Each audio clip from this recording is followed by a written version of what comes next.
So students, now this is the last topic of this unit, properties of colloidal solutions.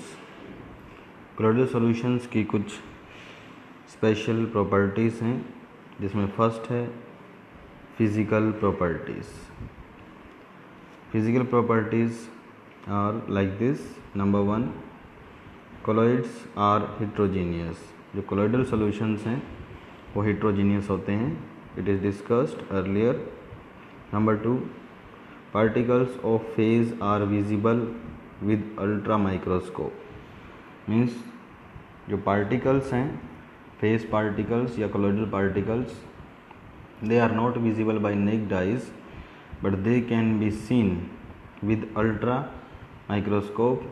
इससे related topic हम discuss करेंगे अभी by the name Tyndall effect. Third property is solutions may or may not have color.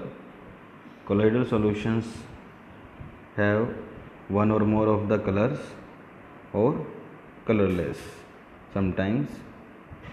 Number 4, particles do not settle like suspensions. Colloidal solutions के जो particles हैं वो gravity की वजह से अपने आप सस्पेंशन की तरह सेटल नहीं होते हैं.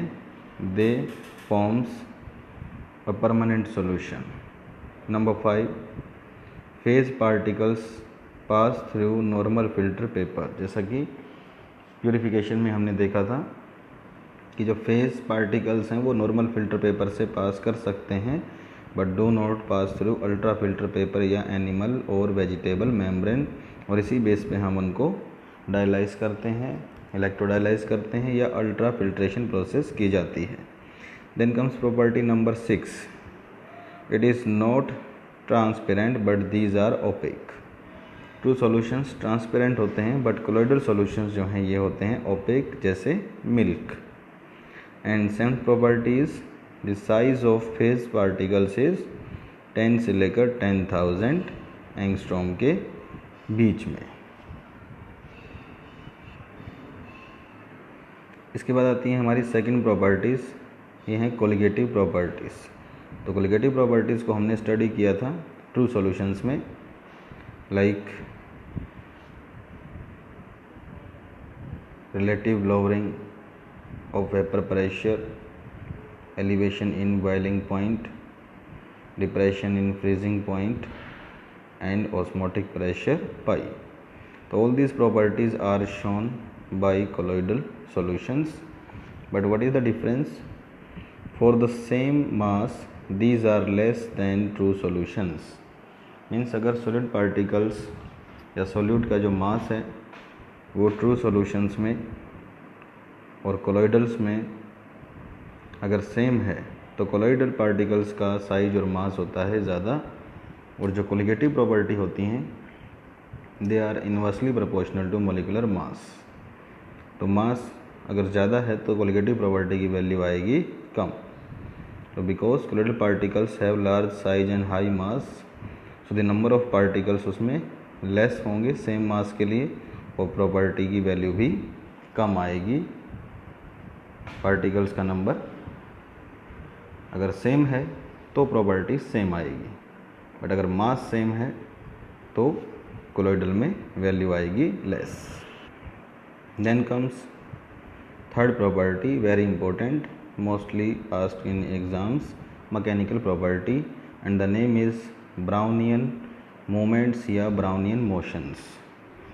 रॉबर्ट ब्राउनियन साइंटिस्ट थे, उन्होंने जो है ये देखा था, उन्होंने डेफिनेशन दी थी कि the continuous zigzag motion of colloidal particles, यानी कि कोलॉइडल पार्टिकल्स को अगर हम किसी सॉल्यूशन में अगर देखते हैं विद माइक्रोस्कोप, तो इट इज़ फाउंड दैट कि जो पार्टिकल्स हैं वो कॉन्टीन्यूसली रैंडमली मोशंस में होते हैं, जिगजैग मोशंस में एक दूसरे से कोलाइड करते जाएंगे, and they keeps on moving here and there.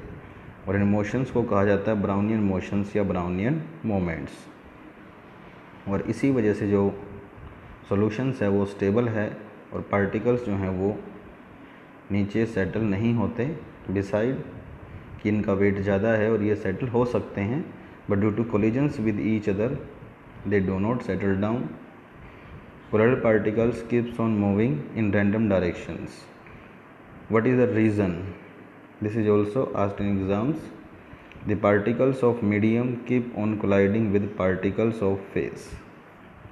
तो इसके लिए रीज़न ये है कि जो मीडियम पार्टिकल्स होते हैं यानी कि सॉल्वेंट, वो कोलोइडल पार्टिकल्स यानी कि सॉल्यूट पार्टिकल्स के साथ कोलाइड करते रहते हैं due to the kinetic energy, और इसी वजह से वो उनको सेटल नहीं होने देंगे।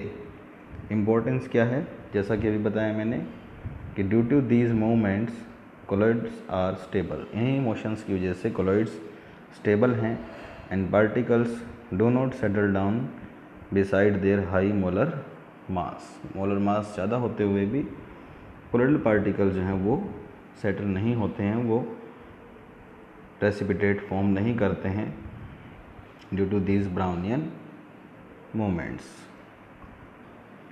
Then comes property number 4, again very important property. Most of the time this is also asked in exams, and the name is Tyndall effect. Here Tyndall is the again name of scientist who gives this property. उन्होंने एक experiment setup में ये देखा कि अगर हम colloidal solutions के particles को एक माइक्रोस्कोप से अगर हम देखें, so it is found that कि कोलॉइडल पार्टिकल से टकराने के बाद, सपोज ये कोई कोलॉइडल पार्टिकल है और ये कोई लाइट रे है, इससे आएगी तो इट गेट स्कैटर्ड, लाइट जो है वो फैल जाती है। And this scattering of light, the scattering of light bye colloidal particles is called Tyndall effect. और टिंडल इफेक्ट के लिए हम एक और डायग्राम ऑलरेडी देख चुके। इस तरह से ये एक एक्सपेरिमेंटल सेटअप है।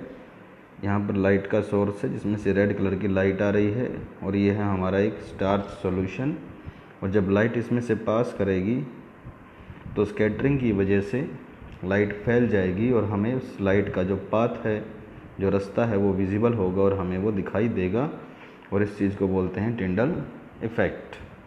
और नॉर्मली प्योर सॉल्यूशंस हैं जो ट्रू सॉल्यूशंस, उनमें से जब लाइट पास होगी इस तरह से तो यहाँ से जाएगी, बट हमें लाइट जो है उसका पाथ बीच में विजिबल नहीं होगा फॉर ट्रू सॉल्यूशंस। लेकिन कोलॉइडल सॉल्यूशंस में जब लाइट पास करेगी तो पार्टिकल्स उसको स्कैटर करेंगे, जिसकी वजह से जो लाइट है वो हमें सॉल्यूशन के बीच में से दिखाई देगी और फिर उसको क्रॉस करेगी।